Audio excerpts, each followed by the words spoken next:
हमका घिरी बेरी रे हमका घिरी बेरी फूल फूल निहारे ओ बलमा कान खिला वाला हो बाजार मेला वाला रजा हमका घिरी बेरी रे हमका घिरी बेरी छी हमका घिरी बेरी फूल फूल निहारे ओ बलमा कान खिला वाला हो बाजार मेला वाला रजा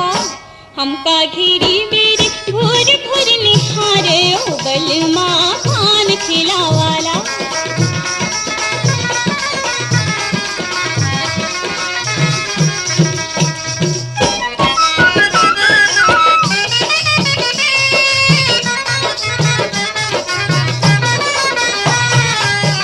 पहली नजर माँ वो काने का कह गए हो गए झकले ठाड़ी की ठाड़ी रह गए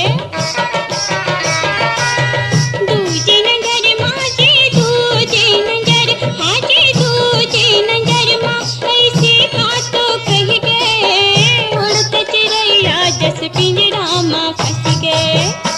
हमका आनी बानी रे हमका आनी बानी की सपना दिखावे ओ बलमा कान खिला वाला हो बाजार मेला वाला रजा हमका घिरी बेरी भोर भोर निहारे ओ बलमा कान खिला वाला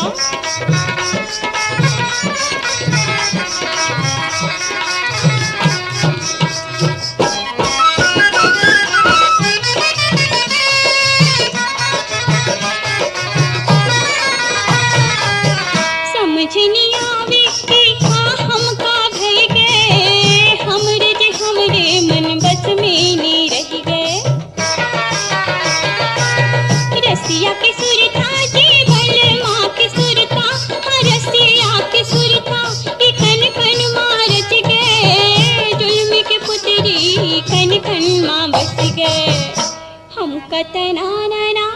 रे हमका तना नाना की रात नचावे ओ बलमा कान खिला वाला हो बाजार मेला वाला रजा हमका घिरी बेरी छी हमका घिरी